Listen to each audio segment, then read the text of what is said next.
Hello friends, मेरा नाम है शिवा, सभी का मेरे यूट्यूब चैनल पर स्वागत है। तो आज की वीडियो में बात करने वाला हूँ बैनर के बारे में, जो कि पोस्टर होता है, जो चुनावी पोस्टर होते हैं, जो कि आपने देखा होगा ज़्यादातर फेसबुक वगैरह पर, जो कि सोशल मीडिया पर आपने देखा होगा जो पोस्ट करते हैं। और इस तरह का आप बैनर कैसे बना सकते हैं, बहुत ही सरल तरीका बताऊंगा आपको। वीडियो सोल्यूशन देखते रहिए। अगर आप इस तरह का जो कि आपको बैकग्राउंड नहीं बनाना आता है, तो मेरे नेक्स्ट वीडियो में बता दूंगा बैकग्राउंड बनाना। आप कमेंट कर दीजिएगा किस टाइप की वीडियो चाहिए। और ये बैकग्राउंड आप डाउनलोड करना चाहते हैं तो मेरा लिंक डिस्क्रिप्शन में मिल जाएगा, वहाँ से डाउनलोड कर लीजिएगा। लेकिन आप उस पर पासवर्ड नहीं ढूंढ पाएंगे।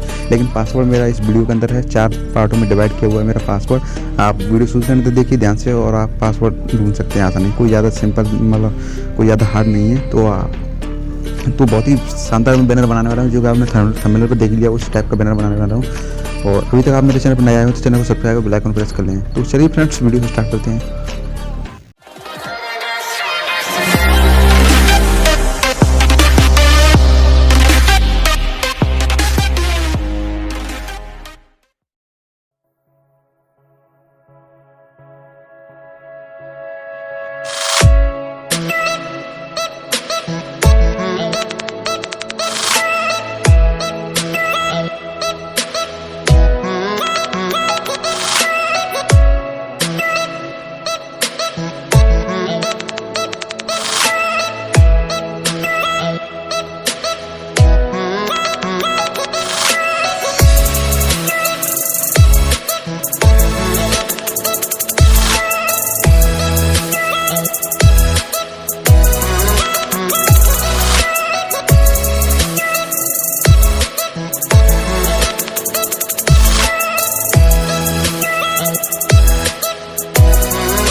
heart rages around like an ocean in my head, because